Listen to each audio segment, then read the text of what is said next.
Hello student, कैसे हम लोग? सब बढ़िया?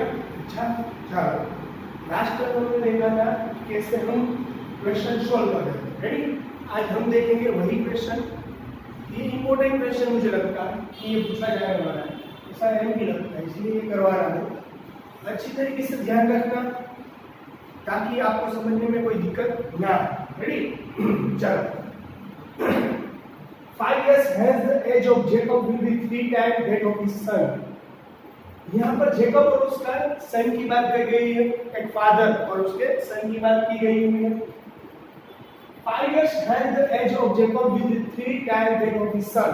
5 years के पहले, before 5 years, जेकब की एज उसके सन के हिसाब से 3 गुना ज्यादा थी, वो पहले। And then after before 5 years ago, Jacob was 7 times that of his son. 5 year पहले जेकब था वो 7 टाइम बड़ा था, किससे? उसके सन के हिसाब से। What are they present age? दोनों की प्रेजेंट एज ढूंढनी है। तो हमने कुछ जो हमें ढूंढना है मतलब तो पहले हमें क्या कर लेना है? एज्यूम कर लेना है। सबसे पहले हमें एज्यूम कर लेना है। कैसे एज्यूम करें? सबसे पहले कैसे एज्यूम करें? तो present let we assume that let we assume present age of Jacob X year।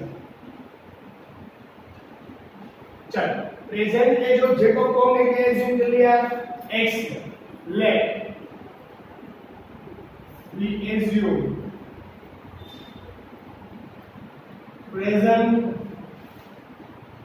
age of Jacob X his son Y years। चलो, जेकब को हमने X एज्यूम कर लिया, उसके सन को हमने Y एज्यूम कर लिया। अब हमारा नेक्स्ट टॉपिक क्वेश्चन देखो, ठीक है? After 5 years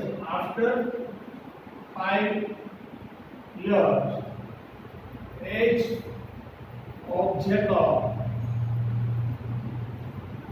will 3 times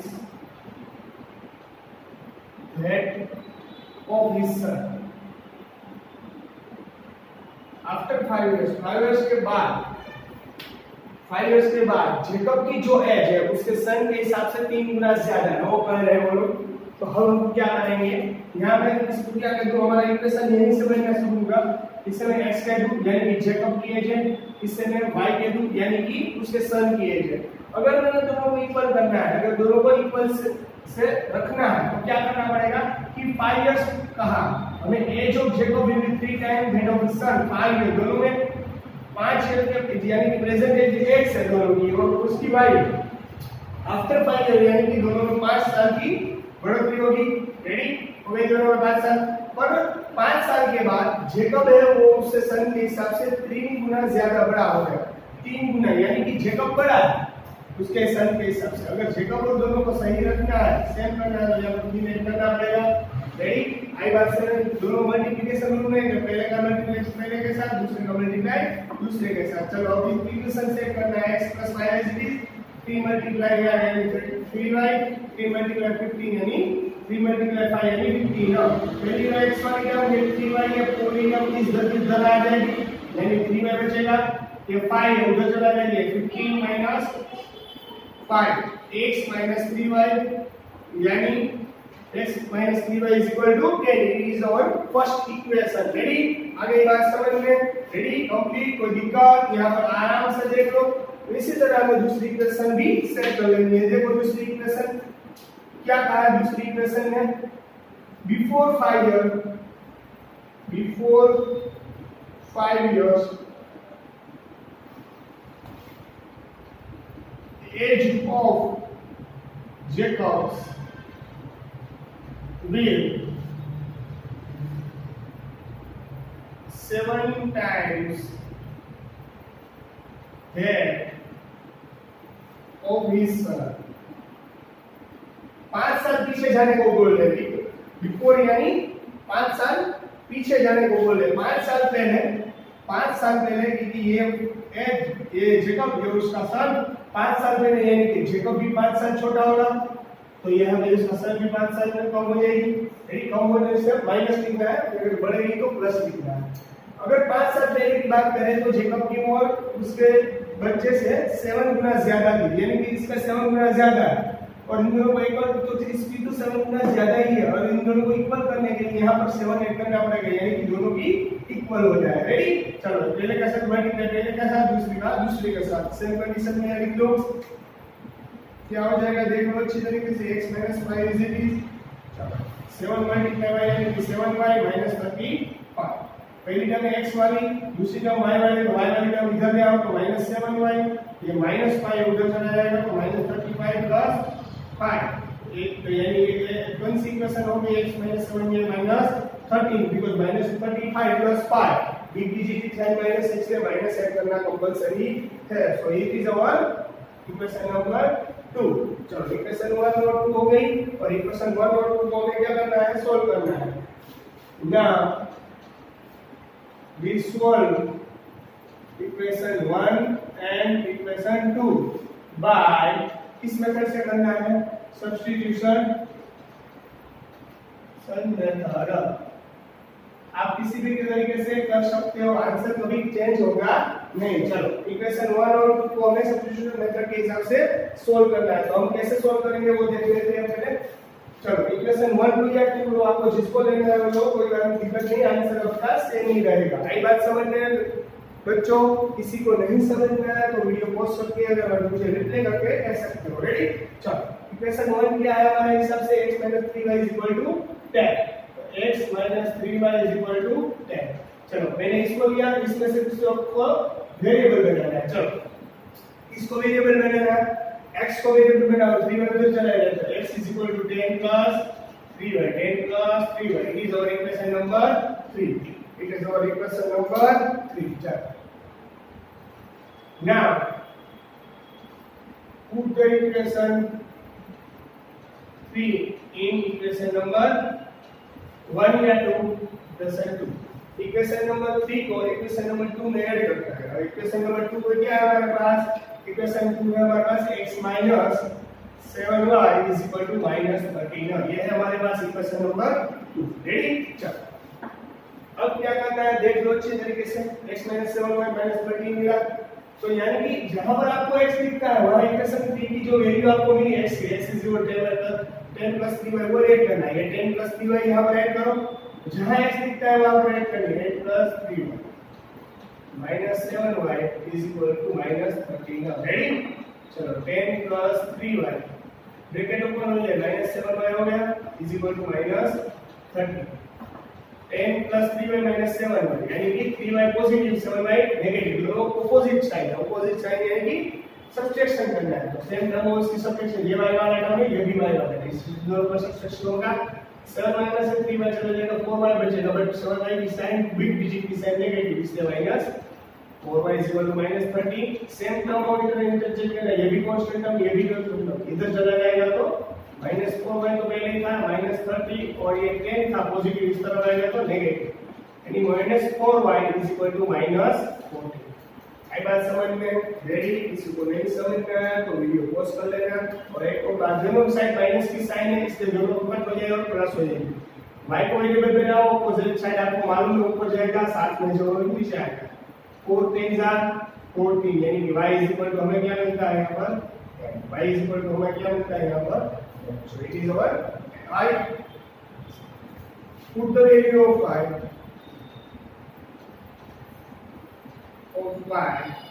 in equation number 3, equation number 3 में आप y की वैल्यू पुट करो, क्या मिलेगा आपको आंसर वो देखते हैं हम लोग। Put the value of y in equation number 3, equation number 3 हमारे पास क्या है, हमारे पास इक्वेशन नंबर 3 थी, x = 10 + 3y, x = 10 + 3y, वो हमारे पास है इक्वेशन नंबर 3। चलो इक्वेशन 3 में ऐड कर दो, x = 10 + 3y है, वहां पर इक्वेशन में ऐड करो x की वैल्यू, सॉरी y की वैल्यू 10 + 3, y की जगह क्या आएगा 10, x = 10 + 13, यानी x = क्या मिलेगा 14। आई बात समझ में, x इज इक्वल टू क्या हो गया हमारा 40, x इज इक्वल टू हमारा क्या हो गया 40, यानी प्रेजेंट एज ऑफ हमें क्या मिलती है, देख लो यहाँ पर, तो present age of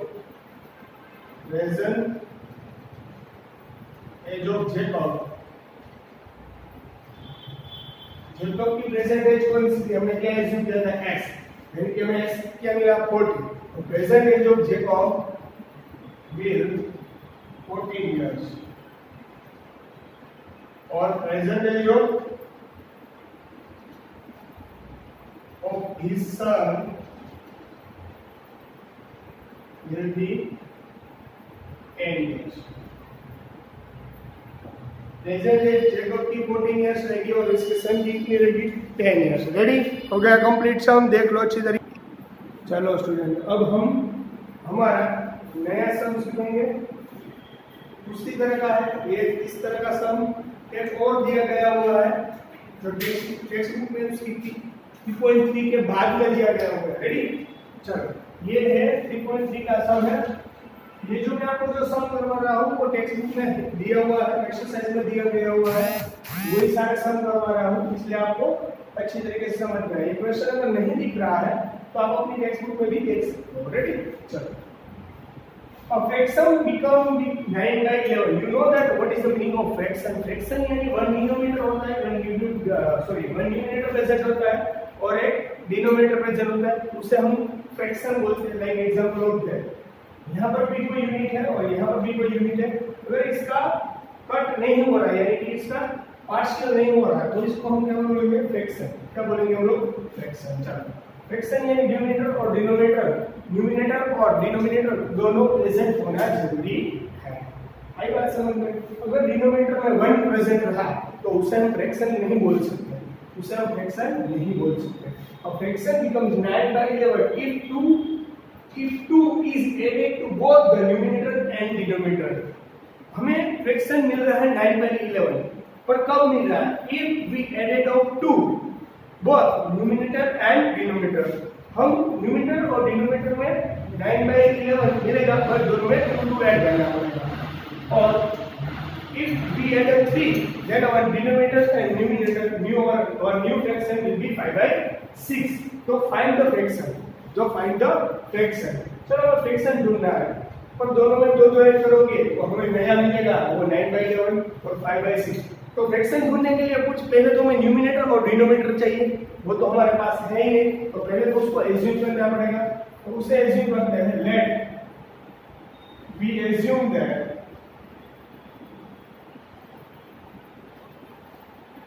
numerator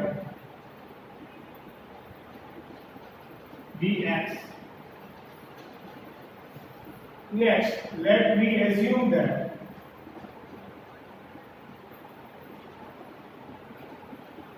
denominator dy। पहले क्या न्यूमरेटर और डिनोमिनेटर दोनों हमने एज्यूम कर लिया। सो हमारा और fraction is equal to x upon y हो गया, हमारा फ्रैक्शन x अपॉन y हो गया, और x और y जो हमें मिल जाता है, हमें वैल्यू मिल गई, तो यानी कि हमारा फ्रैक्शन कंप्लीट हो गया। तो पहले तो हमें क्या कहा है वो देखना है अच्छी तरीके से, बाद में हम जो सम करेंगे वो बाद में करना पड़ेगा। रेडी है? चलो, अब हमें क्या करना है देख लो। a fraction become 9 by 11 if 2 is added to both of sides। a fraction becomes 9 by 11 if 2 is added to both the numerator and denominator। क्या होगा? a fraction becomes 9 by 11 if both sides 2 added।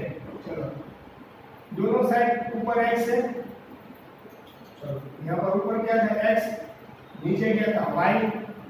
अगर दोनों में x और y है ऊपर नीचे fraction, दोनों में क्या ऐड करना है? 2 ऐड करना है। क्या ऐड करना है? 2 ऐड करना है। क्या ऐड करना है? 2। चलो, ऊपर भी 2 ऐड किया, नीचे भी 2 ऐड किया, तो हमारा नया फ्रैक्शन बनेगा, वो बनेगा 9 by 11 वो बनेगा हमारा 9/11। चलो हमारा 9/11 नया फ्रैक्शन मिल गया, ये डिवाइड में आ जाएगा तो multiply 11x plus 2 9y plus 2 ready, यानी मल्टीप्लाई होगा अंदर 11 मल्टीप्लाई x है 11x 11 और 2 के साथ 11 22 9 into y 9y plus 8 ready, पहली टर्म x के साथ यानी 11x, दूसरी टर्म -9 प्लस 9 है इधर चला जाएगा -9 22 उधर चला जाएगा क्योंकि कांस्टेंट टर्म -22, यानी हमारी पहली इक्वेशन जो हो गई है 9 है भाई 18 प्लस है 22 माइनस 18 प्लस है 22 माइनस है नेगेटिव बड़ा है यानी -4 रेडी, ये हमारी होगी इक्वेशन नंबर 1। चलो इस तरह हम सॉल्व करेंगे हमारी नई इक्वेशन नंबर 2।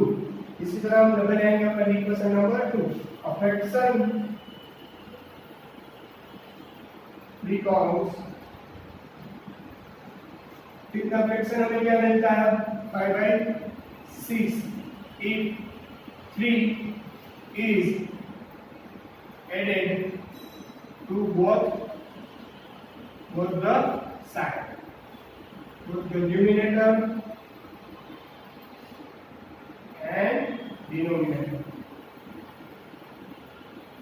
हमारा नया फ्रैक्शन मिलता है वो 5/6 है if we add 3 both numerator and denominator। चलो क्या करते हैं, एक यहाँ पर न्यूमरेटर ये था हमारा डिनोमिनेटर, दोनों में 3 ऐड करते हैं तो हमारा जो है फ्रैक्शन मिल रहा है वो 5/6। ये डिवाइड में यहाँ जाएगा तो मल्टीप्लिकेशन यानी 6 प्लस 3 होगा, ये डिवाइड यहाँ जाएगा तो मल्टीप्लिकेशन यानी 5 प्लस 3 होगा। चलो इसको इसके साथ यानी कि 6 मल्टीप्लाई 6 से 6 3 जा 18 by 5y और 5 मल्टीप्लाई 3 यानी कि 15। आई बात समझ में अच्छी तरीके से, रेडी, अच्छी तरीके से देख लो, किसी को नहीं समझ में आया तो वीडियो पॉज करके एक और बार देख सकते हो। आई बात समझ में, ये 6 है, क्या है 6 मल्टीप्लाई x यानी 6 है 38 5y प्लस 15। चलो पहली टर्म कौन सी होती है x वाली, तो 6x, y वाली टर्म इधर ले आओ 5y, रेडी। चलो कांस्टेंट टर्म इधर ले आओ यानी कि माइनस हो जाएगा 15 माइनस 18 15 माइनस 18 यानी बड़ा डिजिट 18 है उसकी साइन नेगेटिव 15 प्लस, दोनों साइड ऑपोजिट है इसलिए 18 में से 15 चला जाएगा तो क्या बचेगा 3 और के साथ माइनस क्योंकि डिजिट की साइन कैसी है माइनस, रेडी। तो यहां लिख देता हूं -3, it is our equation number 2, ready. चलो ये हमें दोनों इक्वेशन मिल गए। चलो अब उसे क्या करना है, सॉल्व करना है। अब उसे क्या करना है, सॉल्व करना है। चलो अब उसे सॉल्व करो। नाउ हमें दोनों को क्या करना है, सॉल्व करना है। नाउ वी सॉल्व इक्वेशन 1 और 2 by substitution method. Substitution method से हमें इक्वेशन 1 और 2 क्या करना है, सॉल्व करना है। करो जी इक्वेशन 1 और 2 सॉल्व। तो हमें now we take equation first. हमें क्या लेना पड़ेगा, इक्वेशन फर्स्ट लेनी पड़ेगी। चलो इक्वेशन फर्स्ट ले लो। इससे इक्वेशन फर्स्ट लेने से क्या होगा, now we take equation number first. Equation first ले लो, हमने निकाल ली इक्वेशन फर्स्ट क्या है हमारे पास वो देख लो अच्छी तरीके से। तो क्या भाई हमारे पास इक्वेशन नंबर फर्स्ट है 11x - 9y = -4। तो 11 से 11x - 9y = -4, रेडी। एक बात समझ में अच्छी तरीके से, रेडी। कंफर्म। चल अब क्या करना है, दोनों में एक को वेरिएबल बनाओ। चलो 11x को बना दो, -9y उधर चला जाएगा, 11x = -4 + 9y। इनमें से x को वेरिएबल बनाओ, opposite side -4 + 9y divided by 11। हो गया हमारी इक्वेशन, हो गई हमारी इक्वेशन नंबर 3। ये हमारी हो गई इक्वेशन नंबर 3। चलो ये हमारी हो गई इक्वेशन नंबर 3। हमारी इक्वेशन नंबर 3 के हिसाब से ये हो गई इक्वेशन 3। नाउ इक्वेशन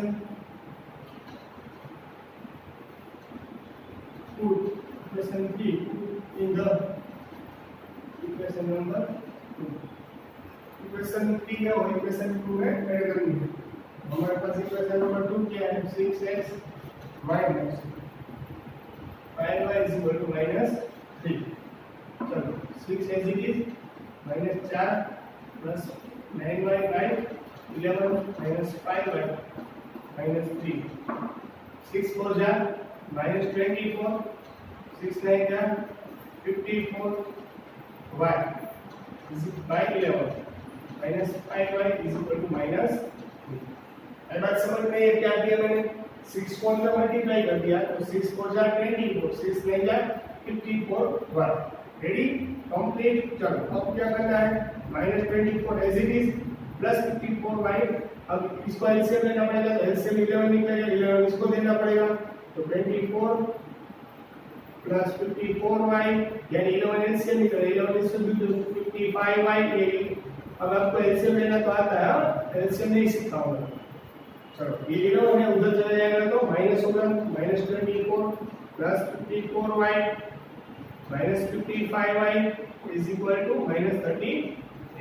आगे बात समझ में हो गई बात समझ में। चलो सेम करने उसे एडिशन के सब्स्टिट्यूट माइनस 24 इन दोनों को क्या होगा इन दोनों का क्या होगा वो पहले देख लेते हैं। तो क्या होगा इसका माइनस 1y क्या माइनस 1y इसको माइनस 30 माइनस 24 उधर चला जाएगा तो minus y is equal minus 33 plus 24 यानी कि minus y is equal to minus 9। 33 में से 24 चला जाएगा 33 में से 24 चला जाएगा तो 9 बचेगा यानी y यानी y इज इक्वल टू 9 दोनों साइड माइनस 30 लेकर कर दिया। रेडी y की वैल्यू अब सब्स्टिट्यूट करनी है इफ भी हमें इक्वेशन 1 में ऐड करो तो भी कुछ दिक्कत नहीं है 2 में ऐड करो तो भी कुछ दिक्कत नहीं। Put the value of put the value of y in equation number first put the value of y in equation number 1 equation number 1 क्या थी हमारे पास अदरवाइज 3 में ऐड करो तो भी चलेगा तो x दूसरी इक्वेशन कौन सी थी तो y square plus 9y/11 x is it minus 9 की जगह क्या है 9 5 की जगह क्या है 9 माइनस 4 प्लस 80 1 9 9 से 81 होता है ना upon 11 x is equal to 81 minus 4 यानी 77 negative is positive is positive upon 11 11 7 जा 77 x is equal to 7। Ready मिल गई ये बात। रेडी अच्छी तरीके से कुछ नहीं समझ में आया तो बोल देना। रेडी यहाँ पर लिखना है क्या लिखना है वो देख लो लास्ट टॉपिक लिखना है assume the numerator will be so numerator को क्या assume करता है x यानी कि will be 7 और so denominator will 9 numerator 7 और denominator 9 यानी our fraction will be